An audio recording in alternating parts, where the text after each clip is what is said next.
Gary's in Maida Vale. Gary, what have you got? Well, I think that what he... Oh, morning, James. Hello, Gary. I think what he's actually managed to do is very successfully convince people that black is white.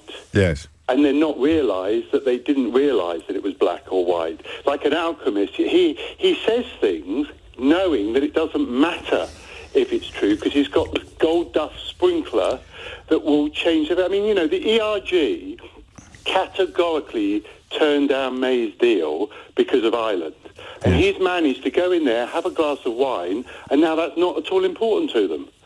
Well, because the alternative is to recognise reality. What they said at the time. What they really wanted was a Boris Johnson, you know, rock star in Parliament, and didn't care about the consequence. And the danger, and I agree with you 100%, and I am a Tory voter, I have to say, yes. I'm so embarrassed about the situation, because you've got all those people with high moral fibre saying, oh, we're Tories, we're this, we're that, and they've voted him in just to get into power. And I think that the state that we're at in this country is very, I mean, I agree with you, is very, very scary. Well, I'd like to be unscared. I'm more than happy to take calls from people who can tell us all to calm down a bit. But you've got Mark Pudding Francois on the telly last night, whining about Parliament stopping the UK leaving the EU. And it's not like it was 30 years ago that he voted 3 times to stop the UK leaving the EU.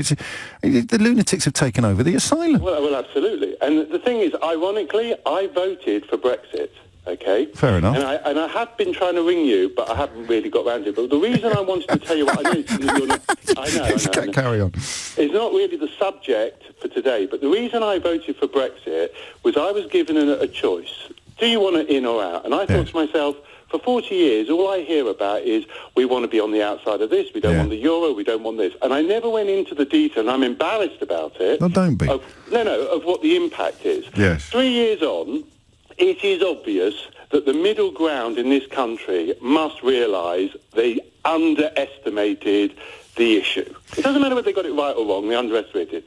And that void that's opened up, this gap between one side and the other, is ideal for a salesman like Boris Johnson, who can go in and sprinkle gold dust everywhere, and people go, well, I don't know what I want, but he seems to know, and let's follow him, and he's very positive. Very astute. And lots of people, and that's what he's achieved. Yeah. So when you say, has he any of his promises? Obviously not. But what he's achieved is he's converted hope into people that were desperate. And that, whether he should or he shouldn't, is why I think if there is an election, I agree with you, he's got every chance of winning, because people look at him and think he's obviously what he is, but I believe in him. Yeah, well, you've heard it on the radio today. You've heard, Dave in South Ockenden absolutely falling to pieces, and then Simon in Kentish Town having some sort of, I don't quite know how to describe it live on the radio. So what advice can you give them as a Leave voter? Because